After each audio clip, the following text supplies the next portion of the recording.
Hello everyone, welcome back to the channel. This is Simran Kaur and आज हम finish करेंगे English की first flight in one single video. So let us get started with the very first chapter. First chapter का name है a letter to God और इसके author हैं G.L. Fluence. So let us get started with this. इस chapter में it is a story about a farmer. ये farmer बहुत ही ज़्यादा हार्ड वर्किंग था, बहुत ही गॉड फियरिंग पर्सन था और इसका नेम था लेंचो। ठीक है। अब वो अपनी फील्ड्स में बहुत मेहनत करता है। उसका घर एक वैली में था और एक आइसोलेटेड सा हाउस था, यानी शहर से बिल्कुल दूर था उसका घर। और उस वैली में उसका घर था, सामने उसकी फील्ड्स थी उसके घर के पास ही। अब वो अपनी फैमिली के साथ डिनर करता है और कहता है कि मेरी क्रॉप्स ऑलमोस्ट ग्रो हो चुकी हैं, अब बस हार्वेस्टिंग रह गई। आज थोड़ी बहुत हल्की फुल्की बारिश आ जाए, थोड़ी सी ड्रॉपलेट्स आ जाए तो मेरी क्रॉप्स बहुत अच्छे से ग्रो कर पाएंगी और हम बहुत पैसा कमा सकते हैं। सो माई क्रॉप्स, ये जो बारिश है ये प्रॉस्पेरिटी अपने साथ बहुत मतलब हमारे पास पैसा आ जाएगा। सो प्रॉस्पेरिटी लेकर आ रही है। अब व्हाट हैपेंड वाज, वो अपने बेटों के साथ खड़ा हो गया अपने घर के बाहर जैसे ही बारिश शुरू हुई और वो अपनी फील्ड्स को देख रहा होता है and he was very happy. Suddenly what happens was, ये जो बारिश थी, ये जो स्प्रिंकल्स वो चाहता था, ये कन्वर्ट हो गई हेल स्टोन्स में, यानी कि बहुत तेजी से बारिश की स्पीड बढ़ गई और लेवल ऑफ रेनफॉल बढ़ गया, जिस वजह से वो जो हेल स्टोन्स थे वो they kept hitting the entire field, यानी बारिश बिल्कुल फील्ड्स पर गिरती जा रही थी एंड वो बहुत ज़्यादा डिजास्ट्रस बारिश हो गई। So it converted like that. अब उसकी क्रॉप्स जो थी अब वो खराब होना शुरू हो गई इंस्टेड ऑफ बिकमिंग बेटर। तो बेटर होने की जगह अब उसकी क्रॉप्स और खराब हो रही हैं। अब जब उसने देखा कि उसकी सारी की सारी फील्ड, बारिश के रुकने के बाद उसने जब देखा उसकी सारी फील्ड, सारी क्रॉप्स खराब हो चुकी है, तो अपने बच्चों से कहता है कि even a swarm of locust, यानी कि अगर एक इंसेक्ट अटैक भी अगर यहाँ पर होता ना तो भी इतना ज़्यादा डिस्ट्रक्शन नहीं होता मेरी फील्ड्स को, और अब मेरी सारी फील्ड्स खराब हो चुकी हैं। So he was very sad. तो उसकी फैमिली को उसे सपोर्ट करती है कि no need to worry about. वो कहता है कि अब हम पूरे साल स्टार्व यानी भूखे मरेंगे, क्योंकि वो उन क्रॉप्स को बेचकर ही पैसा कमाता और उन्हीं पैसों से, जो वो पैसा कमाता उन्हीं पैसों से वो अगले साल की क्रॉप्स भी उगा सकता था। वो उसके पास बिल्कुल पैसे नहीं बचे। सो ही वॉज वेरी सैड कि अब एंटायर सीजन उसकी फैमिली स्टार्व करेगी और वो भूखे मरेंगे। बट उसकी वाइफ और उसके चिल्ड्रन उसे सपोर्ट करते हैं एंड उसको एक आइडिया आता है कि what I will do is, मैं एक लेटर लिखता हूँ गॉड को और मैं ये पोस्ट ऑफिस में जाकर दे आऊँगा। सो वो लेटर लिखता है गॉड को, जिसमें एड्रेसीज नेम, मतलब जिसको वो लेटर लिख रहा है वो काफ़ी यूनिक था। गॉड, किसी गॉड गॉड को कौन लेटर लिखता है। सो उसने लेटर लिखा कि गॉड, आई नी मेरी क्रॉप्स ऐसे ऐसे खराब हो चुकी हैं और मुझे 100 पेसोज की ज़रूरत है। Pesos is a kind of a currency. तो मुझे 100 पेसोज चाहिए। किस लिए? ताकि मेरी फैमिली भूखी ना मरे जब तक, और इन पैसों से मैं दूसरी क्रॉप्स उगा सकता हूँ। तो जब तक मेरी दूसरी क्रॉप्स ग्रो नहीं हो जाती तब तक मेरी फैमिली सर्वाइव कर लेगी इन पैसों से। तो आई नीड 100 पेसोज। अब वो जाता है संडे को और पोस्ट ऑफिस में ये लेटर, वो पोस्ट ऑफिस में से स्टैंप लेता है, स्टैंप करके और ये लेटर वो पोस्ट कर देता है। अब जो पोस्टमैन है वो एकदम से उस लेटर को निकालता है और वो काफ़ी ज़्यादा हंसना शुरू कर देता है कि ये एड्रेसी का नेम क्या है, गॉड को कौन लेटर लिखता है। तो वो बहुत तेज़ी से हंसता है और वो पोस्ट मास्टर के पास जाता है। Post master was a like a very fat man, वो एक मोटा सा आदमी था। तो पोस्ट मास्टर देखता है और इस लेटर को, चलो हंसते हंसते जब सब लोग, पूरे एक ह्यूमरस सा सीन बन चुका था उसके ऑफिस में, ही ओपन दैट लेटर कि है क्या इस लेटर में। तो वो फार्मर की पूरी सिचुएशन को पढ़ता है और वो देखता है कि फार्मर को 100 पेसोज की रिक्वायरमेंट है। तो उसके माइंड में एक आइडिया आया कि क्यों ना हमें इसकी हेल्प करनी चाहिए, लेट अस हेल्प हिम। तो पोस्ट मास्टर अपने कुछ पैसे इकट्ठे करता है, फिर वो जितने भी एम्प्लॉयज़ वहाँ पर थे जो काम कर रहे थे उनसे पैसे इकट्ठे करता है, अपने फ्रेंड्स और फैमिली मेम्बर्स जितने भी उसके रिलेटिव्स वगैरह थे उन सबसे वो पैसे इकट्ठे करता है। सो 70 पेसोज ही वो कलेक्ट कर पाया, 100 नहीं कर पाया, 70 कर पाया। और उसने क्या करा, उसे पता था नेक्स्ट वीक फार्मर है वो आएगा उस लेटर को रिसीव करने के लिए। So what he did was, उसने 70 के 70 पेसोज उसमें डाले and he was very happy कि मैंने बहुत अच्छा काम करा है। फार्मर कितना खुश होगा, 70 पेसोज मैंने उसके लिए इकट्ठे कर लिए। और अब उसके आगे वो लिख देता है गॉड।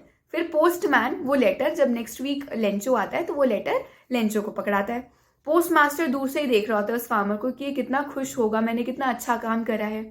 अब लेंचो क्या करता है, लेंचो उस पैसे को देखकर, मतलब पैसों को देखकर पैसे काउंट करता है and he was not happy that much. वो इतना खुश नहीं होता और वो क्या करता है, खुश होने की जगह पेन मांगता है, पेपर मांगता है, स्टैंप मांगता है और एक और लेटर लिखता है गॉड को।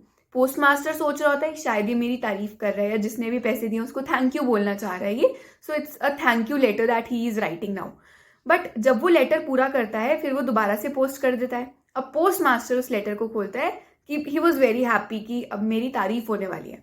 जैसे ही वो लेटर को खोलता है उसमें लिखा होता है कि वो गॉड को कहता है फार्मर कि गॉड, मेरे को आप पे इतना तो ट्रस्ट है कि आपने कम पैसे नहीं भिजवाए होंगे, आपने 100 के 100 ही भिजवाए होंगे, तो ऐसा तो नहीं हो सकता। सो मेरे 30 पेसोस जो हैं वो शायद से पोस्ट मास्टर और उसके आदमियों ने, एम्प्लॉयज ने 30 पेसोस निकाल लिए जो आपने भेजे थे। सो नेक्स्ट टाइम आप मेरे बचे हुए 30 पेसोस वापस कर देना, मुझे भेज देना, और नेक्स्ट टाइम ना इस पोस्ट ऑफिस के थ्रू नहीं किसी और तरीके से ही पैसे भेजना, क्योंकि ये क्या है, these people are a bunch of crooks, ये लोग पैसे चुरा लेते हैं। So these are a bunch of crooks जो मेरे पैसे निकाल लेंगे, 30 पेसोस निकाल लेंगे। एंड पोस्ट मास्टर बिल्कुल शॉक में चला जाता है, एक तो मैंने इसकी हेल्प की एंड ये गॉड पर, चलो ठीक है, ही इज मतलब वो इतना फेथ है उसे गॉड पर जिस वजह से उसने हमको ही ब्लेम कर दिया। सो इससे हमें ये लेसन मिलता है कि हमें किसी भी पर्सन को बिना जज किए ब्लेम नहीं करना चाहिए when you are not sure about something. इसके बाद नेक्स्ट चीज इसमें आती है, गॉड पर ट्रस्ट करना is a very good thing, because वो गॉड पर फेथ था उसको, तभी तो उसे पेसोस में 70 पेसोस भी ना मिलते अगर उसे गॉड पर ट्रस्ट ना होता, अगर वो गॉड को लेटर ना लिखता। So this was the first chapter. Second chapter is Nelson Mandela the long walk to freedom. तो ये स्टोरी हम स्टार्ट करेंगे। सबसे पहले तो मैं आपको बताती हूँ, जैसे ब्रिटिशर्स इंडियंस पर रूल कर रहे थे उसी तरीके से वाइट पीपल अफ्रीकन्स पर भी रूल कर रहे थे। अब हमें पता है कि अफ्रीकन्स जो हैं ये ब्लैक इन कलर होते हैं, इनका स्किन कलर ब्लैक होता है, राइट। तो वाइट पीपल, ब्लैक पीपल यानी अफ्रीकन्स के एरिया में जब जाकर रहने लग गए तो ये उनके साथ सेग्रीगेशन पॉलिसीज फॉलो करते थे। सेग्रीगेशन पॉलिसीज का मतलब है कि ब्लैक्स और वाइट्स के लिए सब चीजें सेपरेट होंगी, ब्लैक्स जो हैं वो वाइट पीपल के एरियाज में नहीं जा सकते, और भी बहुत कुछ उनको फेस करना पड़ता था। तो बहुत सारी गलत चीजें ब्लैक पीपल के साथ करते थे। ये जो पॉलिसी थी, इस पॉलिसी का नाम था एपार्थीड पॉलिसी, जो कि अफ्रीका में फॉलो की जाती थी। अब ये जो स्टोरी है ये नेल्सन मंडेला, जो कि अफ्रीका के पहले प्रेसिडेंट थे, उनकी ही ऑटोबायोग्राफी में से हमने एक चैप्टर निकाला है जिसमें ये वो वाला सीन है। इस चैप्टर में हम वो वाला सीन पढ़ रहे हैं जब अफ्रीका आजाद हुआ और नेल्सन मंडेला प्रेसिडेंट बना, तो वो अपना उस पूरे दिन का सीन बता रहे हैं नेल्सन मंडेला इस चैप्टर में। तो सबसे पहले तो ये डेट कौन सी है जिस डेट की हम इस चैप्टर में बात कर रहे हैं, दैट इज 10 मई 1994। तो नेल्सन मंडेला कहता है कि मैं साउथ अफ्रीका का फर्स्ट ब्लैक प्रेसिडेंट बना, क्योंकि हमसे पहले व्हाइट पीपल आ रहे थे, वही रूल कर रहे थे, सो व्हाइट प्रेसिडेंट्स हुए थे। तो मैं साउथ अफ्रीका का सबसे पहला ब्लैक प्रेसिडेंट बना था। फिर वो बताता है कि दिन किस तरीके से शुरू हुआ। तो हम सैंडस्टोन एम्पी थिएटर, प्रेटोरिया ये जगह का नाम है, तो प्रेटोरिया में सैंडस्टोन एम्पी थिएटर पे हम सब लोग प्रेजेंट थे। और साउथ अफ्रीका अब पहली डेमोक्रेटिक और नॉन रेशियल कंट्री बन रही थी, यानी जब हम आजाद हुए तो हमने अफ्रीका को कैसी कंट्री बनाने का सोचा, एक डेमोक्रेसी आएगी एक तो यहाँ पर, दूसरा नॉन रेशियल की कलर के बेसिस पर डिस्क्रिमिनेशन नहीं होगी, चाहे व्हाइट्स हो, चाहे ब्लैक्स हो, चाहे कलर्ड हो, ये सब लोगों को इक्वल ट्रीटमेंट ही मिलेगा। फिर इसके बाद वो बताते हैं कि ये जो बिल्डिंग है सैंडस्टोन एम्पी थिएटर जहां पर हम हैं, ये इतने सालों से यहाँ पर व्हाइट पीपल रूल कर रहे थे, बट इतने टाइम बाद पहली बार जो प्रेसिडेंट बना है वो मैं हूँ। फिर यहाँ पर मैं अपनी डॉटर के साथ गया था, मेरी डॉटर का नाम था ज़ेनानी। फिर वो बताता है कि यहाँ पर ना फर्स्ट डिप्यूटी प्रेसिडेंट और सेकंड डिप्यूटी प्रेसिडेंट भी होते हैं। So first deputy president was mister Thabo Mbeki और second deputy president was mister de Klerk. ना आज मैं इतना खुश हूँ क्योंकि अफ्रीका एक एक्स्ट्रा ऑर्डिनरी ह्यूमन डिजास्टर से फ्री हुआ है। अब एक्स्ट्रा ऑर्डिनरी ह्यूमन डिजास्टर क्या है, जो मैंने आपको पूरी अपार्थेड की पॉलिसी बताई, ये वाला क्वेश्चन आता है एग्जाम में। So extra ordinary human disaster means that अब जाकर अफ्रीका फ्री हुआ है उस अपार्थेड पॉलिसी से। मतलब ह्यूमन बींग्स के साथ इस लेवल की डिस्क्रिमिनेशन होती थी, उनको गलत ट्रीटमेंट दिया जाता था, उनकी रिस्पेक्ट नहीं होती थी, उनको पेटी जॉब्स करने के लिए बोला जाता था। बेसिकली आपके कलर के बेसिस पर कोई आपको कहे कि that you are not good, you are ugly, you are bad, तो that hurts a person, you can not change that, okay. So it's not in your hands, that's God gifted. So you cannot criticize someone just because they are black in color or they are white in color. तो ये extra ordinary human disaster था। इन Africans को उनकी ही country में English people ने outlaws consider कर दिया। और अब वो बताता है कि कैसे हमने जस्टिस, हमें न्याय चाहिए था, हमें पीस चाहिए थी, हमें आज़ादी, डिग्निटी चाहिए थी अपनी ही कंट्री में, हम किसी के अंडर दबाव में थे। सो हमें डिग्निटी चाहिए थी और इसके लिए हमने ये लड़ाई लड़ी और अब जाकर अफ्रीका एक डेमोक्रेटिक रिपब्लिक बन गई। डेमोक्रेसी मतलब किसी भी तरीके का डिस्क्रिमिनेशन नहीं होगा और रिपब्लिक मीन्स पीपल अपने रूलर को खुद चूज करेंगे, यानी इलेक्शंस वाला सिस्टम चलेगा। अब वो कहता है कि अब हम लोग इस चीज से तो फ्री हो चुके हैं वाइट के रूल से, अब मैं चाहता हूं कि मेरी कंट्री आगे पोवर्टी, डेप्रिवेशन, जेंडर डिस्क्रिमिनेशन और भी बहुत सारे इवल्स जो सोसाइटी में चल रहे हैं उनसे भी फ्री हो जाए, तब जाकर हम कहेंगे कि अफ्रीका एक फ्री नेशन है। फिर वो बताता है कि साउथ अफ्रीकन जेट्स और बहुत सारे हेलीकॉप्टर्स उड़कर जाते हैं, जैसे सेरेमनी चल रही है ना अभी, सो बहुत सारे हेलीकॉप्टर्स अभी उड़कर जा रहे हैं और वो कलर्ड स्प्रे करते हुए जा रहे हैं, जैसे मतलब हेलीकॉप्टर्स उड़ रहे हैं पीछे से कलर छोड़ते हुए वो जा रहे हैं। ओके, सो वो कलर क्या थे, वो डिफरेंट मल्टीपल कलर्स थे, रेनबो कलर्स थे वो। सो यानी कि ये क्या डिपिक्ट कर रहा है कि अफ्रीका अब एक रेनबो नेशन बन चुका है और जहां पर सारे कलर्स को एक्सेप्ट किया जाएगा, सारे टाइप के लोगों को एक्सेप्ट किया जाएगा। So Africa is a rainbow nation now. और भी बहुत सारी कंट्रीज के वर्ल्ड लीडर्स आए थे, अलग अलग कंट्रीज के लीडर्स वहां पर आए थे, उस सेरेमनी को अटेंड कर रहे थे, क्योंकि अब अफ्रीका एक नेशन, फ्री नेशन बन चुका था और इन लीडर्स ने सपोर्ट किया था और वाइट गवर्नमेंट को बोला था that you can not do this thing to human beings, ये ह्यूमन राइट्स के खिलाफ है जो आप कर रहे हो। फिर इसके बाद वो बताता है कि 2 नेशनल एंथम प्ले किए गए, एक था नकोसी सिकेलेल ई अफ्रीका, आई अफ्रीका जो कि व्हाइट्स गा रहे थे, और एक डाइस्टेम था जो कि ब्लैक्स गा रहे थे। ये दोनों के दोनों नेशनल एंथम इसलिए गाए गए क्योंकि अब वो चाहते हैं कि अफ्रीका में ब्लैक्स और व्हाइट्स दोनों इक्वल होकर रहें, कोई भी तरीके की डिस्क्रिमिनेशन ना हो। फिर इसके बाद वो बताता है कि ये अपार्थेड पॉलिसी शुरू हुई थी बोर वॉर के बाद, और ये वाली वॉर जब फिनिश हुई 20th सेंचुरी में, उसके बाद ब्लैक पीपल पर व्हाइट पीपल ने डोमिनेट किया था। बट अब हमारा जो नेशन है यहाँ पर किसी भी तरीके की डोमिनेंस नहीं है। फिर वो कहता है कि मैं तो प्रेसिडेंट बन गया बट स्टिल मैं उन लोगों को याद करता हूँ जिन्होंने, जैसे इंडिया में भी फ्रीडम फाइटर्स थे ना, तो यहाँ पे अफ्रीका के कुछ फ्रीडम फाइटर्स थे, चीफ लुथुली, ओलिवर टाम्बो, वॉल्टर सिसुलू। तो कहता है कि वो सब लोग इस फ्रीडम को देख नहीं पा रहे, बट अगर वो इस टाइम पर यहाँ पर होते तो वो बहुत खुश होते। And these are the people जिनको हम कभी नहीं भूलेंगे, because they are the ones जिन्होंने स्ट्रगल करा और इन्होंने ही मुझे सिखाया कि करेज का मतलब ये नहीं होता कि एब्सेंस ऑफ फियर, कि आपको डर नहीं लग रहा, it means the triumph over it. आप कहो कि मैं करेजियस हूं, मैं बहुत हिम्मत वाला हूं, इसका मतलब ये नहीं कि मुझे डर नहीं लगता, डर सबको लगता है, बट आपको उस डर के सामने उस चीज को ओवरकम करके आगे बढ़ना है। दैट इज व्हाट वी से करेज। लव और हेट का एक रिलेशनशिप, वो अपनी इसी टेक्स्ट में वो एक चीज ऐड करता है कि love comes naturally in people, कि लोगों के अंदर लव नेचुरली आता है, हेट हम उन्हें सिखाते हैं करना। If there is a kid, if there is a child, जब वो पैदा होता है उसे नहीं पता किसको हेट कैसे करना है, ही ऑलवेज लव्स पीपल। बट जब लोग एक दूसरे के बारे में गलत बोलते हैं, धीरे धीरे करके ही वो चाइल्ड सीखता है that we can hate people. तो लव कम्स नेचुरली। और वो बताता है कि जब हम जेल में भी बंद थे, मुझे भी बहुत टाइम तक जेल में सजा दी गई थी, तो जब मैं जेल में बंद था तो मैं देखता था कि जो जेलर्स हैं कई बार वो भी हम पर दया खा जाते थे। तो that means love comes naturally but hate हमें सिखाई जाती है। फिर उसके बाद वो एक चीज और बताता है कि ऑपरेसर और ऑपरेस्ड दोनों ही प्रेजेंट है। ऑपरेस्ड जो ऑपरेस हो रहा है, जो जुल्म सह रहा है, वो तो जेल में ऑलरेडी बंद है क्योंकि ऑपरेसर उस पर जुल्म कर रहा है। जो ऑपरेसर है वो भी एक तरीके से प्रेजेंट है। वो कैसे इम्प्रेजेंट है? क्योंकि वो हेट्रेड से बंधा हुआ है ना, उसके माइंड में, उसके हार्ट में हेट्रेड है जिसने उसको बिल्कुल मतलब प्रेजेंट कर रखा है, एक हेट्रेड की जेल में है इस टाइम पर वो। So oppressed and oppressor both are in present right now. Speech, freedom of expression, right to live होनी चाहिए, है ना। फिर उसके बाद उसने ऐसा कहा कि अब मुझे मेरी फैमिली के लिए तो ऑब्लिगेशंस हैं ही हैं, बट मुझे अब अपनी कंट्री के लिए कुछ ऑब्लिगेशंस को फॉलो करना पड़ेगा क्योंकि मेरी कंट्री मैंने इस चीज को सफर कर रहे हैं। एंड वो बताता है कि अफ्रीकन नेशनल कांग्रेस को मैंने ज्वाइन किया और उसके साथ मिलकर फिर मैंने इंडिपेंडेंस के लिए स्ट्रगल करा। Next chapter is 2 stories about flying. तो ये 2 स्टोरीज हैं। सबसे पहली स्टोरी हमारी हिज फर्स्ट फ्लाइट, जिसके राइटर हैं लियाम ओ फ्लेहर्टी। और वो बताते हैं, ये जो स्टोरी है एक यंग सीगल के बारे में है। सीगल इज अ बर्ड, तो उसकी ये स्टोरी है। और वो लेज, यानी जैसे पेड़ होता है, पेड़ की एक शाखा है, एक डाल है, उस लेज के ऊपर वो बैठा हुआ है, ठीक है। और वो ट्राई कर रहा है क्या, करेज को लेकर आने का, ही muster up the courage, gather the courage, कि वो फ्लाई कर सके। उसके भाई बहन ये दोनों फ्लाई करना, उसके 2 ब्रदर्स हैं और उसकी एक सिस्टर है, और ये तीनों के तीनों फ्लाई करना सीख चुके हैं, उसके पेरेंट्स सिखा चुके हैं उन्हें, but he is afraid to fly, उसे डर लगता है फ्लाई करने से। फिर इसके बाद वो बताते हैं कि वो लेज के बिल्कुल किनारे पर, ब्रिंक ऑफ द लेज पर आता है, ट्राई करता है उड़ने का, बट स्टिल वो वापस टर्न हो जाता है।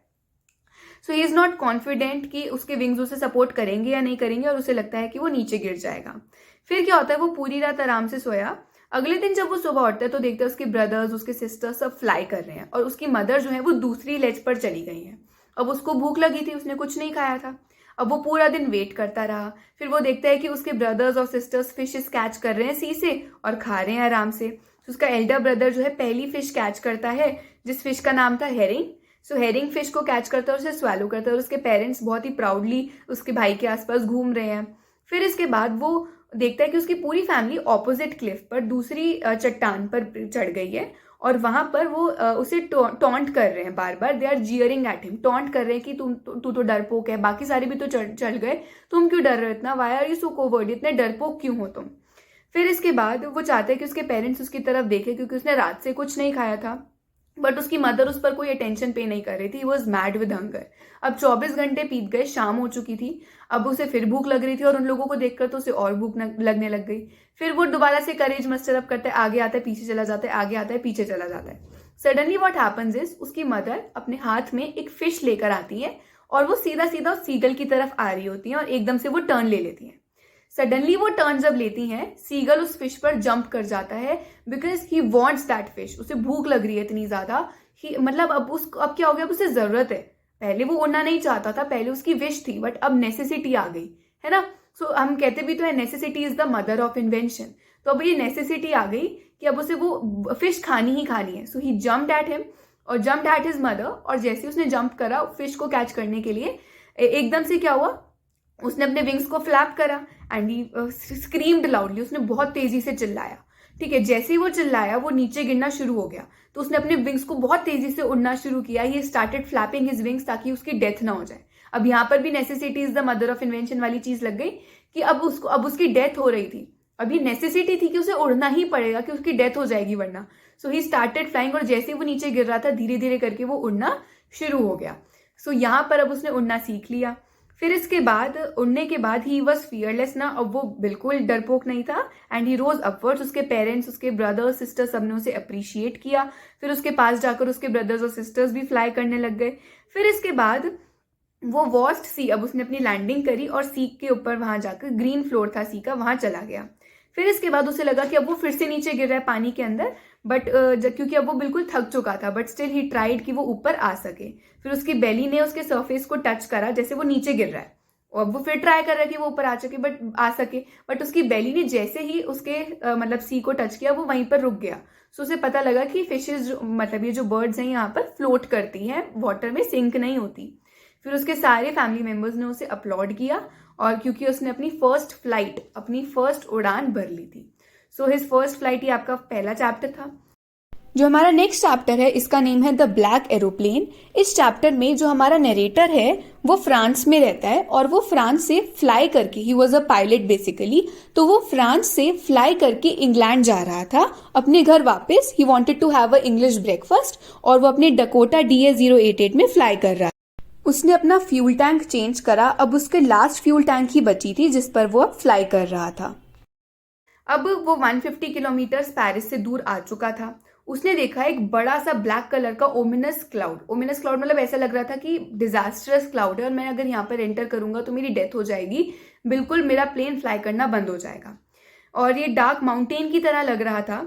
इतना ज्यादा फ्यूल था नहीं उसके पास कि वो सर्कल करके या उसके ऊपर से फ्लाई करे। So what he decided is कि मैं इसके अंदर से ही होकर निकलता हूँ। फिर इसके बाद क्या होता है, जैसे ही वो अंदर जाता है उसके सारे इंस्ट्रूमेंट्स वर्क करना बंद हो जाते हैं।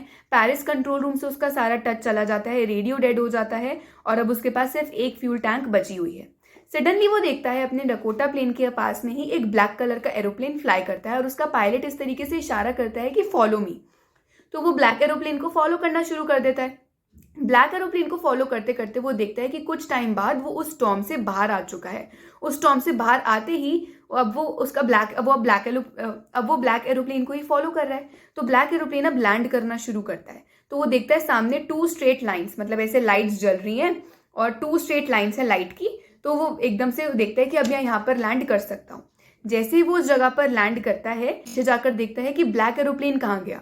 अब सीधा सीधा वो कंट्रोल रूम की तरफ भागता है, और वो कहता है, वहां पर एक लेडी बैठी होती है और वो उससे कहता है, मैं सेफली लैंड हो चुका हूँ, बट वो ब्लैक एरोप्लेन का पायलट कहाँ है, जो ब्लैक एरोप्लेन मेरे साथ उड़ रहा था वो पायलट कहाँ है, and what is this place, और मैं कहाँ पर लैंड किया है मैंने अभी।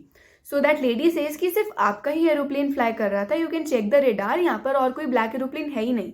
सो फिर उसे लगता है कि कोई डिवाइन पावर थी या गॉड थे जिन्होंने उसे बचा लिया, या फिर ऐसे कह लो necessity is the mother of invention. इसमें भी सेम लेसन लग रहा है कि उसे जरूरत थी, उसे जाना ही जाना था, तो उसने कुछ ऐसे हाइपोथेटिकली इमेजिन कर लिया, या क्या उसके माइंड ने इस तरीके से उसे ट्रिक किया कि वो वहां से बचकर बाहर आ गया।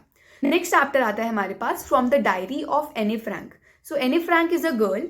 आपको पता है ना, जर्मनी में हिटलर जब आया था तो हिटलर क्या करता था, ज्यूज नाम के लोगों को, जैसे there are different different people of different culture, तो ज्यूज नाम के लोगों से हेट करता था क्योंकि उसे लगता था कि जीसस क्राइस्ट को ज्यूज ने मारा। अब जो Anne Frank, she is a girl और वो भी एक ज्यू गर्ल थी, तो वो ना डायरी लिखती थी, ओके।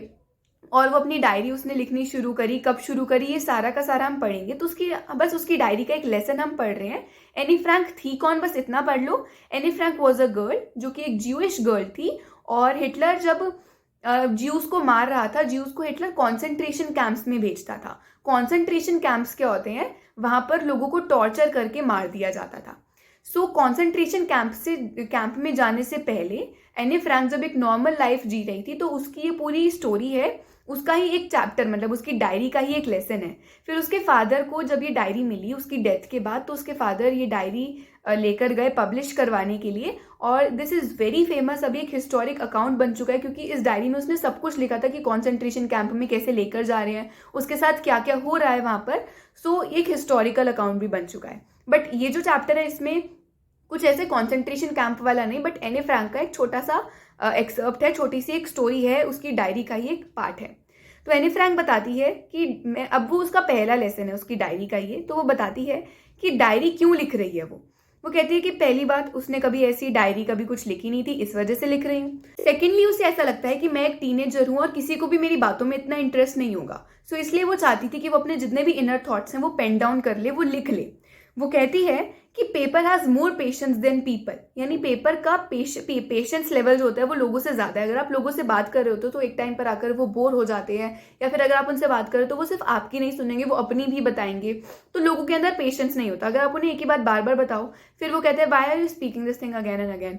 तो इसलिए वो कहते हैं कि पेपर का पेशेंस पीपल से ज्यादा होता है, और उसे लिखना बहुत ज़्यादा पसंद है, तो इसलिए वो अपनी उस नोटबुक में लिखती है। और वो कहती है कि एक 14 ईयर ओल्ड गर्ल की डायरी में किसी को क्या ही इंटरेस्ट होगा।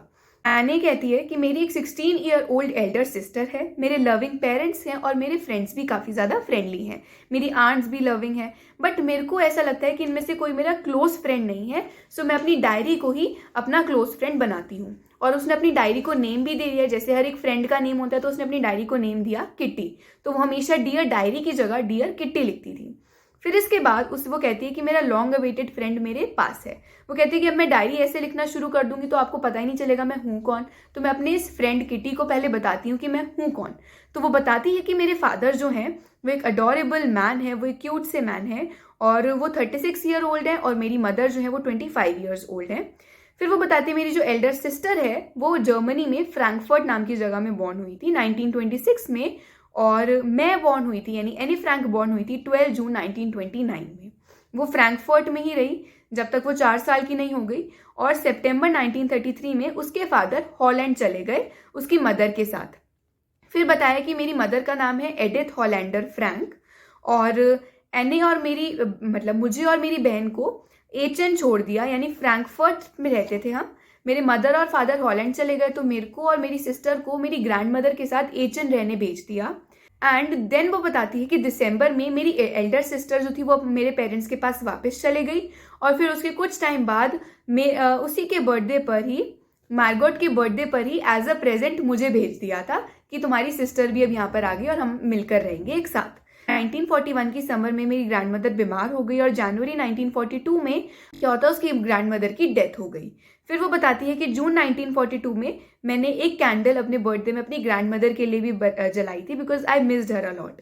फिर वो बताती है कि जून 20 1942 की ये स्टोरी है, वो अपना क्लास का एक एक्सपीरियंस बताती है कि मैं क्लास में हम सारे बच्चे अपने रिजल्ट का वेट कर रहे थे। मैं और मेरी फ्रेंड आगे बैठे थे, और हमारे पीछे 2 लड़के बैठे थे, सीएन और जैकस। जो मेरी फ्रेंड मेरे साथ थी उसका नाम था जीएन, और हम लोग बहुत हंस रहे थे क्योंकि पीछे वो जो दो लड़के बैठे थे वो शर्त लगा रहे थे एक दूसरे के साथ कि कौन पास होगा कौन नहीं होगा, क्योंकि टीचर्स जो है ना वो बहुत अनप्रिडिक्टेबल क्रिएचर्स हैं, वो कितने भी मार्क्स दे सकते हैं, किसी को भी पास कर सकती है और किसी को भी फेल कर सकती है। So the most unpredictable creatures वो बताती हैं टीचर्स को। फिर कहती है वो कि मेरे को सारे सब्जेक्ट्स में तो पता था I can pass, but maths I don't know कि मैं पास हो सकती हूँ या नहीं हो सकती। वो बताती है कि वो एक ओल्ड फौजी, अपने मैथ्स के टीचर को वो एक मतलब बूढ़ा इंसान बताती है। उसके मैथ्स के टीचर का नाम था मिस्टर कीजिंग। तो अब क्या होता है, मिस्टर कीजिंग हमेशा उससे गुस्सा होते रहते थे because she was very talkative.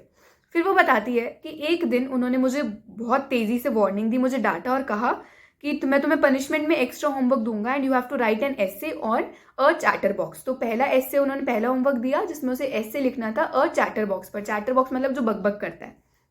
तो फिर वो घर जाती है और वो कहती है कि मैं चैटर बॉक्स हूँ और मैं अच्छा इंस्टेड ऑफ रैम्बलिंग कि मैं पूरा वही चीज़ बार बार लिखूँ या बहुत ज़्यादा स्पेस छोड़ छोड़कर पेज भर के चली जाऊँ, मैं चाहती थी कि मैं जो भी लिखूँ वो अच्छे से लिखूँ। तो मैं अपना होमवर्क फिनिश करने के बाद इस असाइनमेंट पर आई और मैंने 3 पेज असाइनमेंट लिखा और उसमें मैंने बताया कि टॉकिंग बहुत कंपलसरी है मेरे लिए क्योंकि मेरी मदर बहुत टॉकेटिव है और अब ये जेनेटिक है नेचर में, तो मैं इसका कुछ कर नहीं सकती। सो मिस्टर कीजिंग जो थे उस ऐसे को पढ़ के हंसे और उन्होंने कुछ दिन तक उसे कुछ नहीं कहा। बट एक दिन फिर वो इतनी बात कर रही थी तो मिस्टर कीजिंग ने उसे दूसरी बार कहा एन इनकॉरिजिबल चैटर बॉक्स, यानी एक ऐसा चैटर बॉक्स जो कभी बंद नहीं होता, कभी चुप नहीं होता, काफी जिद्दी चैटर बॉक्स है, अब तुम इस पर लिख कर लाओ।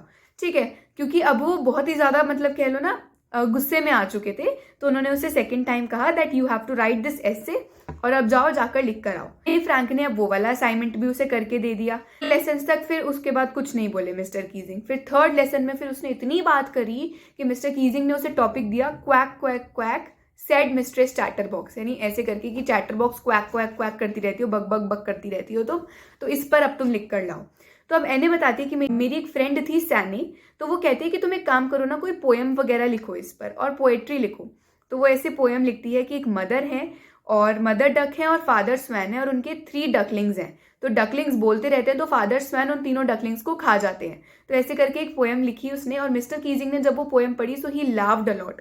फिर उन्होंने वो पोएम सेम पूरी क्लास में भी पढ़ी लाउडली और दूसरी क्लासेस में भी जाकर बच्चों को सुनाई और उसके बाद मिस्टर कीजिंग ने उसे कुछ नहीं कहा। फिर वो बताती है कि मेरी किंडरगार्टन टीचर भी थी और मुझे वो बहुत ज़्यादा पसंद थी, मिसेस कुपेरस, और वो मैं 6th क्लास में जब थी तब वो हेडमिस्ट्रेस थी स्कूल की और जब मैंने वो स्कूल चेंज करा सो शी एंड आई हम दोनों बहुत ज़्यादा रोए थे।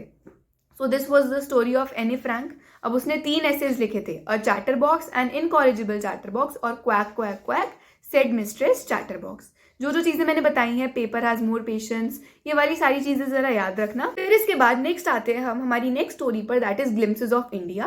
ग्लिम्सेस ऑफ इंडिया 3 चैप्टर्स में डिवाइडेड है। सबसे पहला है आपका बेकर फ्रॉम गोवा। तो गोवा में बेकर्स की बारे में पढ़ेंगे। Goa is known for its beaches और वेकेशन के लिए सबको पता है, बट गोवा का एक और इम्पॉर्टेंट फीचर है उनके बेकर्स। तो अब आज हम इसमें उसके बेकर्स के बारे में पढ़ेंगे। Second story is Coorg. Coorg एक बहुत ही अच्छा सीनिक ब्यूटी वाली लोकेशन है इंडिया में जिसके बारे में मोस्टली लोगों को नहीं पता। And the last one is Assam के टी गार्डन्स के बारे में पढ़ेंगे। असम में टी के बहुत बड़े बड़े फार्म्स होते हैं, टी गार्डन्स होते हैं, तो हम उनके बारे में पढ़ेंगे। सबसे पहली स्टोरी वो बताता है ल्यूसियो रॉड्रिग्यूज की, अ बेकर फ्रॉम गोवा। तो वो कहते हैं कि जब इंडिया पर बहुत सारे यूरोपियन पावर्स आ रहे थे, वास्को डा गामा ने 1498 में इंडिया का, यूरोप से इंडिया का रास्ता ढूंढा था। सो यूरोप की बहुत सारी कंट्रीज जो थी वो कंट्री के लोग इंडिया में आ रहे थे ट्रेडिंग करने के लिए। तो उसी तरीके से पोर्टुगीज पीपल भी इंडिया में आए थे और उन्होंने गोवा पर अपना रूल इस्टेब्लिश कर लिया था। 1947 में हमें आज़ादी मिली थी, बट जो पोर्टुगीज पीपल थे वो 1961 में गए थे गोवा से। सो गोवा गॉट इंडिपेंडेंस इन 1961। अब जब भी कोई पर्सन किसी एरिया में रहता है तो पोर्टुगीज पीपल वहां रह रहे थे तो उनका कल्चर भी गोवा में आ गया। तो बताया हुआ है कि पोर्टुगीज तो चले गए, बट जो बेकर्स, पोर्टुगल पीपल को ब्रेड बहुत पसंद थी, तो जो बेकर वाला बिजनेस था, बेकरी वाला बिजनेस, वो काफी ज्यादा फेमस था वहां पर। वो बताते हैं कि बेकर्स जो मिक्सर्स, मोल्डर्स और फर्नेसेस का यूज करते थे वो आज भी यहाँ पर हैं। फिर वो बताता है कि बेकर्स को पेडर्स भी बोला जाता था और ये सुबह सुबह एक गोवा के गुआन विलेज में कैसे आते थे। जब हम छोटे हुआ करते थे, वो ऑथर बताता है कि गुआन विलेज में थर्ड और जिंगल की साउंड के साथ एक बड़ी सी स्टिक होती थी, उसके ऊपर एक बास्केट होती थी और उस बास्केट में सारा सामान होता था। वो लेकर कैसे आता था, बास्केट में सामान रखता था और वो जो स्टैंड था वो अपने हाथ में लेकर चलता था। फिर वो एक जगह रुकता था, स्टैंड लगाता था, बास्केट उसके ऊपर रखता था और सारा सामान बेच दिया करता था। दिन में 2 बार आता था स्ट्रीट्स में, एक तो सुबह सुबह जब उसकी बास्केट भरी होती थी और जब वो वापस जाता था तो उसकी बास्केट बिल्कुल खाली होती थी। जैसे ही वो सुबह आता था सारी लेडीज अपने घर से बाहर आती थी और उस सामान को, उसकी जो बैम्बू स्टिक होती थी ना, उसकी आवाज से, उसकी थर्ड थर्ड जिंगल की साउंड से सब लोग बाहर आ जाते थे। और जैसे ही सब बाहर आते थे, लेडीज होती थी अपने घर से, वो सब कुछ खरीद लिया करती थी उस बेकर से। बेकर क्या करता था, हर एक घर की दीवार पर पूरा मेंशन कर देता था रिकॉर्ड कि इस महीने आपने इस डेट को ये खरीदा, इस डेट को ये खरीदा, और फिर at the end of the month वो उसे पेमेंट कर दिया करते थे। So this was the level of trust between people. और वो कहते हैं हम छोटे छोटे बच्चे क्या करते थे, बेंचेस या वॉल्स वगैरह पर चढ़कर उसकी बास्केट में कूद जाते थे। स्वीट ब्रेड बैंगल्स आती थी तो उसको हम खा लिया करते थे। फिर वो बताता है कि ब्रेड इतनी ज़्यादा फेमस थी कि जब भी किसी की डॉटर की शादी होती थी, इंगेजमेंट होती थी, तो सैंडविचेस बनाए जाते थे।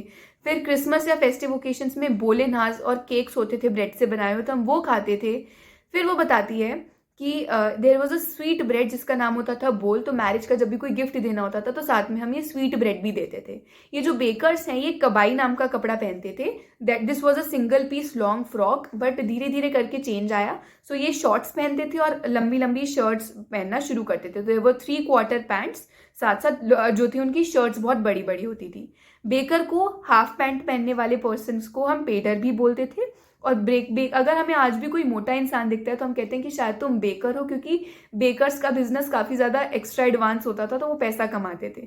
तो हमें लगता था कोई भी अमीर इंसान या कोई मोटा इंसान दिखता है तो आज भी हम उसे बेकर या पेडर से कंपेयर करते हैं। Then comes the next story, that is Coorg. Coorg के राइटर हैं लोकेश अब्रॉल। ये बताते हैं कि कूर्ग, मैसूर और मैंगलोर, इन दोनों के बीच में एक डिस्ट्रिक्ट है, यहाँ पर लाई करता है, एक सिटी है जहाँ पर ये है।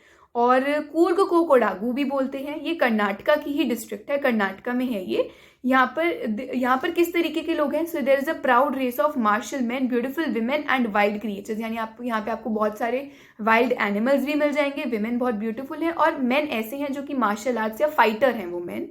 फिर बताया है कि कूर्ग जाने का सबसे बेस्ट टाइम है सितंबर और मार्च। यहाँ पर स्पाइसेस और कॉफ़ी के बहुत बड़े बड़े फॉरेस्ट हैं, एवरग्रीन फॉरेस्ट आपको मिल जाएंगे, और यहाँ पर बहुत ज़्यादा बारिश होती है।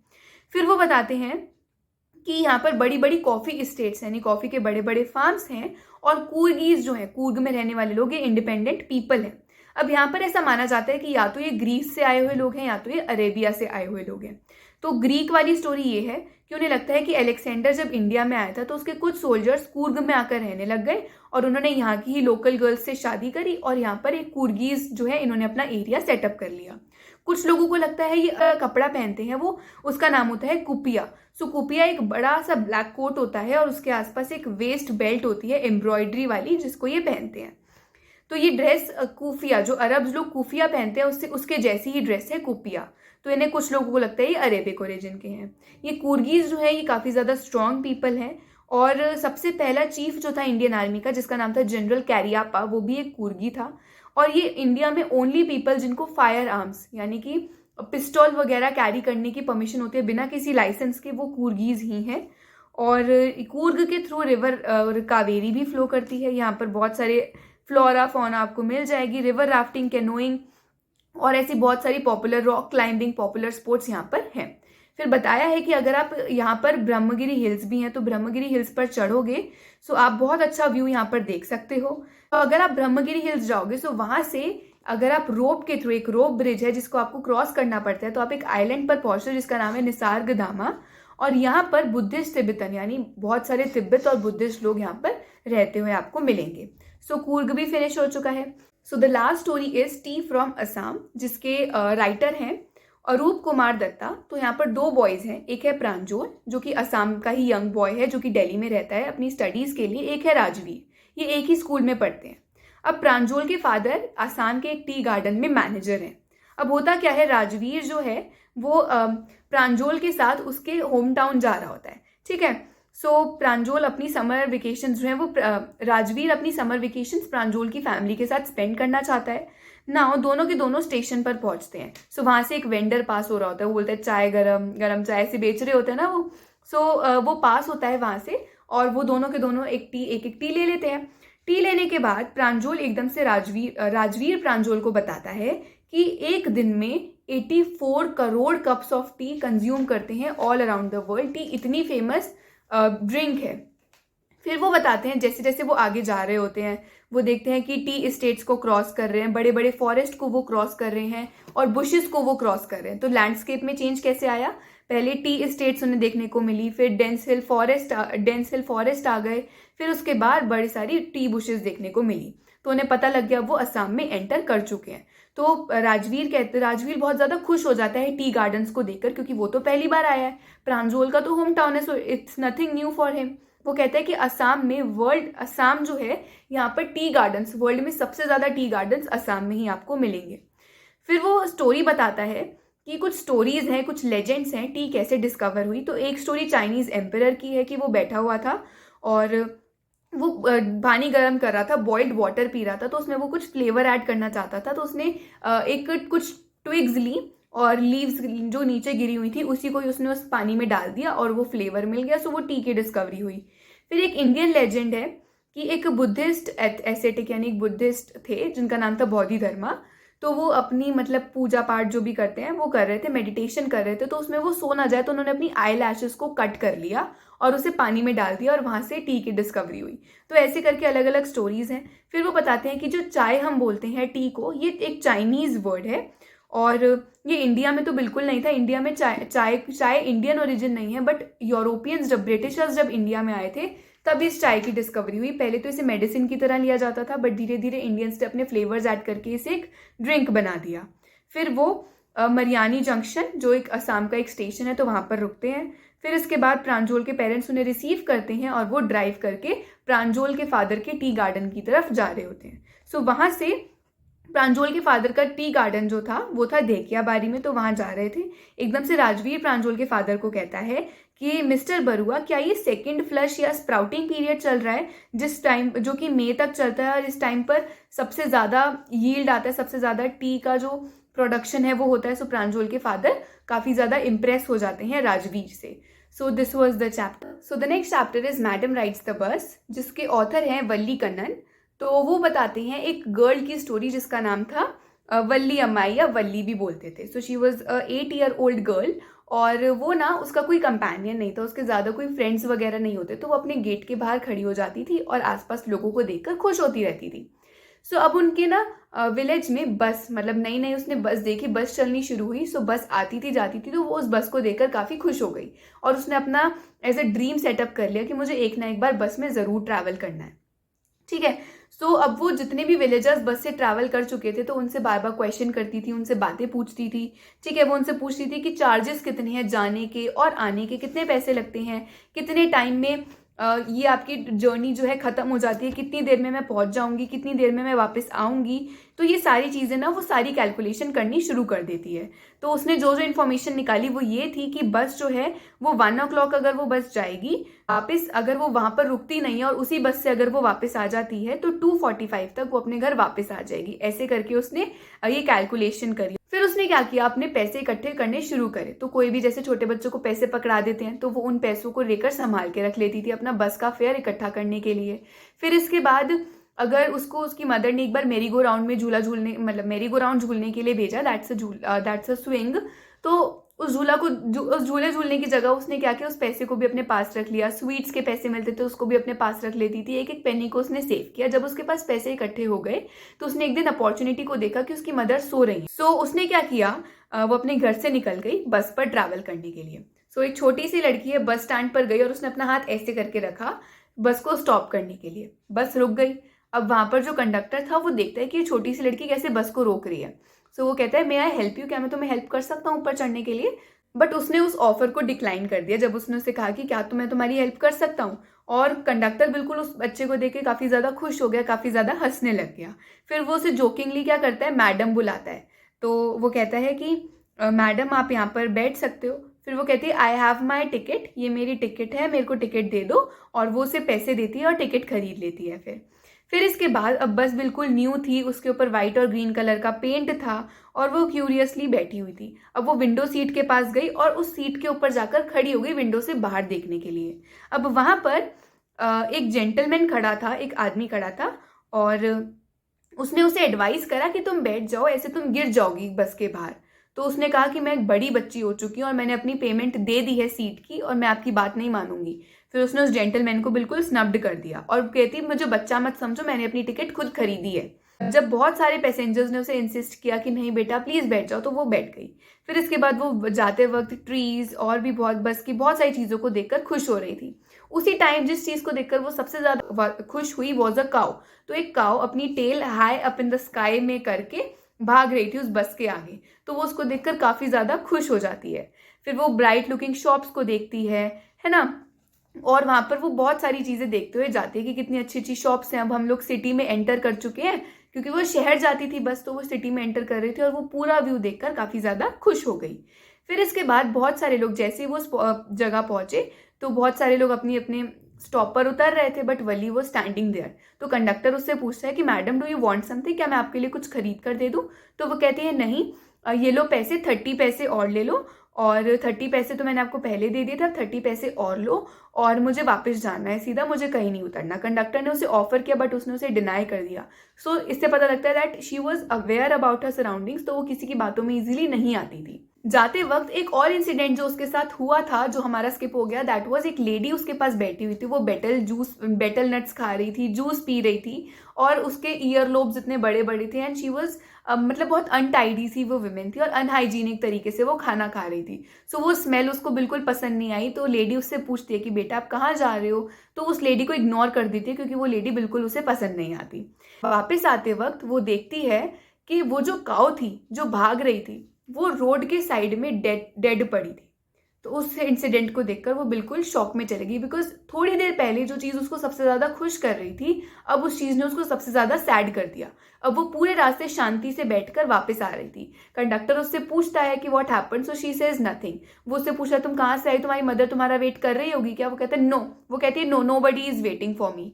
और फिर वो उतर के वापस आती है। जैसे ही वो घर वापस आती है, तो उसकी मदर एक आंट, मतलब जैसे उसकी कोई आंट वगैरह होंगी, तो उनके साथ बैठकर बातें कर रही होती है कि दुनिया में इतना कुछ हो रहा है और हमें पता ही नहीं है। तो वली कॉन्फिडेंटली आकर बोलते हैं यस, आउटसाइड वर्ल्ड में बहुत कुछ हो रहा है और हमें पता ही नहीं है। तो वो दोनों, उसकी आंट और उसकी मदर, बिल्कुल शॉक हो जाती है कि ऐसे क्यों बोल के गई। बेसिकली वली वांटेड टू से कि हमारे आसपास इतना कुछ हो रहा है और हमें पता भी नहीं है।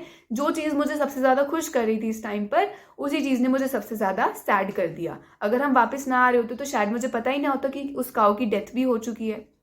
सो this was the chapter the madam rides the bus, क्योंकि मैडम जो है वली को, वो जो कंडक्टर है, वो स्पॉटिंगली बुलाता है। फिर इसके बाद नेक्स्ट चैप्टर है the sermon at Benares. Sermon at Benares के 2 पार्ट्स हैं। सबसे पहले तो गौतम बुद्ध कौन थे? एक सिद्धार्थ नाम का प्रिंस था और वो अपनी लग्जूरियस लाइफ जी रहा था। ठीक है, अब उसने अपनी स्कूलिंग खत्म करी, वो प्रिंस की तरह ही वो प्रॉपर फैमिली जी रहा था। 25 ईयर्स की एज में उसकी शादी भी हो चुकी, उसकी प्रॉपर फैमिली थी। बट किसी एक दिन वो अपनी एक जर्नी पर गया, बाहर जैसे घूमने के लिए गया वो प्रिंस, तो वो सफरिंग्स देखता है लोगों की, लोग कितना सफ़र कर रहे हैं। वो डेथ के बारे में जानता है, वो देखता है कि मतलब लाइफ में, मतलब बाहर आउटसाइड वर्ल्ड में बहुत सारे लोग डेथ, ओल्ड एज, बीमारियां, डिसीजेस, कितना कुछ सफ़र कर रहे हैं। तो लोगों की सफरिंग्स को देखकर वो सोचता है कि नहीं, मैं एक प्रिंस वाली लाइफ तो नहीं जी सकता। जब दुनिया इतनी सैडनेस को सफ़र कर रही है, तो मैं इतना खुश क्यों बैठा हूँ? तो फिर उसने सोचा कि मैं ये जो रॉयलिटी वाली लाइफ है, इस लग्जूरियस लाइफ को छोड़कर जाऊंगा और एनलाइटनमेंट रिसीव करूंगा, यानी मुझे नॉलेज चाहिए इन सब चीज़ों के बारे में। और जैसे भगवान क्या करते हैं, मतलब जो भगवान वगैरह लोग होते हैं, साधु लोग, उन्हें एनलाइटनमेंट चाहिए, है ना, उन्हें भगवान की, basically they need to get connected with the god. तो वो 7 साल एक पीपल के पेड़ के नीचे बैठे और उन्होंने कहा कि मैं तब तक नहीं उठूंगा जब तक मुझे एनलाइटनमेंट, मुझे इस दुनियादारी की समझ नहीं आ जाती। तो अब जब उन्हें नॉलेज आई, तो उन्होंने सबसे पहला सरमॉन, सबसे पहले जैसे कृष्ण जी या भगवान लोग होते हैं, इनके सरमॉन होते हैं ना, जैसे उन्होंने यहाँ पर अपना एक लेसन दिया, यहाँ पर अपनी टीचिंग्स दी, तो ऐसे उन्होंने अपना सबसे पहला सरमॉन कहाँ पर दिया? बनारस में दिया। सो बनारस में क्या हुआ है, कीसा गोतामी नाम की लेडी थी जिसके बेटे की डेथ हो चुकी थी। उसका बेटा काफी छोटा था, so she was very sad. तो वो लोगों के घर जा जाके अपने डेड बेटे को लेकर जाती थी और कहती थी कि प्लीज इसे बचा लो। एक दिन कोई उसे बताता है कि एक गौतम बुद्ध हैं, you can go to him and you can talk to him, वो तुम्हारे बेटे को शायद वापस लेकर आ जाए। सो वो उनके पास जाती है, तो गौतम बुद्ध उनसे कहते हैं ठीक है, तुम्हें एक काम करना है, हर घर जाओगी, हर घर जो है एक हैंडफुल ऑफ मस्टर्ड सीड्स लेकर आने हैं तुम्हें, मुट्ठी भर मस्टर्ड सीड्स। बट एक कंडीशन है कि तुम्हें उस घर में पूछना है कि उस घर में क्या कभी किसी की डेथ नहीं हुई, क्या वो किसी से कभी सेपरेट नहीं हुए। तो अगर वो नहीं होंगे और वो मस्टर्ड सीड्स तुम्हें दे देंगे तो ले आना, वरना उनके घर से मत लाना जिनके घर में कभी डेथ वगैरह नहीं हुई। अब वो हर घर जाती है, लोग उसको मस्टर्ड सीड्स देने के लिए तो रेडी हो जाते हैं, बट जब वो उनसे पूछते हैं कि क्या तुमने कभी कुछ सफ़र नहीं किया, तो वो कहते हैं कि नहीं, मतलब हर किसी ने कुछ ना कुछ सफ़र किया होता है, हर कोई ना कोई उसके घर में डेथ वगैरह हुई होती है इन द पास्ट। फिर वो दोबारा से घूम फिर के थक हार के गौतम बुद्ध के पास जाती है, तो गौतम बुद्ध उसे समझाते हैं death is an inevitable part of our life. Inevitable part का मतलब होता है कि आप इस चीज़ को अवॉइड नहीं कर सकते, जिसका बर्थ हुआ है उसकी डेथ होनी ही होनी है। So we can not do anything about that. Death होना इज एन इम्पॉर्टेंट पार्ट, हर किसी न किसी के घर में ये होती है। बट अगर हम ग्रीफ में उस लॉस को लैमेंट करते करते यानी रोते रोते पूरा टाइम निकाल देंगे तो उससे कुछ नहीं होगा। We need to move further in our life, क्योंकि ये जो चीज़ है भगवान ने भेजी है वो जाएगी ही जाएगी। Death is an inevitable part of the life. So the next chapter is the proposal. The proposal जो चैप्टर है हमारा, this chapter is a play basically, और इस प्ले में 3 कैरेक्टर्स हैं। एक है इवान लोमोव। जो इवान लोमोव है ये एक 35 ईयर ओल्ड मैन है। इसके नेबर्स हैं, इसके नेबर्स कौन कौन है? स्टेपन चुबुकोव, और स्टेपन चुबुकोव की एक बेटी है 25 ईयर ओल्ड नटालिया स्टेपनोवना। अब नटालिया और लोमोव जो है इन दोनों को शादी करनी है। लोमोव को शादी इसलिए करनी है क्योंकि एक तो उसकी एज इतनी ज़्यादा बढ़ चुकी है, ही इज़ 35 ईयर ओल्ड, और अब वो चाहता है कि कोई उसकी केयर करने के लिए आए। फिर इसके बाद जो लोमोव है वो एक तो उसके अंदर बिल्कुल भी कॉन्फिडेंस नहीं है, वो एक नर्वस और फ्रेजाइल हेल्थ यानी वीक हेल्थ वाला आदमी है। और नटालिया इज अ गर्ल जिसको शादी करने का शौक है। मोव क्या करता है, चुबुकोव के घर जाता है क्योंकि उसे लगता है कि चल नटालिया घर के काम भी कर लेती है, सही लड़की है, इससे शादी कर लेता हूँ, और ऑलमोस्ट ब्यूटीफुल तो है ही, ठीक दिखती है, तो मैं इससे शादी करता हूँ। सो लोमोव जो है वो चुबुकोव यानी नटालिया के फादर के पास जाता है इस प्रपोजल को लेकर। जब वो एंटर करता है ना उनके घर में, तो चुबुकोव गेट खोलता है और चुबुकोव देखता है कि वो इवनिंग जैसे पार्टी क्लोथ्स होते हैं ना, तो उसमें आया है लोमोव। अब वो सोचता है कि लोमोव तुम कहीं जा रहे हो? तो वो कहता है नहीं मैं कहीं नहीं जा रहा, मैं यहीं पे आने वाला था। लोमोव उसे अब बोलता है कि मेरे को ना आपसे कुछ चीज़ मांगनी है, मुझे आपसे कुछ बात करनी है। तो चुबुकोव को सोचता है कि मेरे से पक्का पैसे मांगने आया होगा, मैं तो इसे ज़रा पैसे नहीं दूंगा। बट स्टिल लोमोव उसे कहता है कि मेरे को समझ नहीं आ रहा मैं ये कैसे बोलूँ, काफ़ी नर्वस होता है। And then he just admitted कि मेरे को आपकी डॉटर नटालिया से शादी करनी है, तो क्या वो अग्री करेगी? तो चुबुकोव तो खुश हो जाता है कि मेरी बेटी की शादी हो जाएगी। तो वो कहता है कि हाँ हाँ वो शादी करेगी। पहले वो उसे पैसे भी नहीं देना चाहता था, बट अब वो उसको अपनी डॉटर से शादी करवाना चाहता है।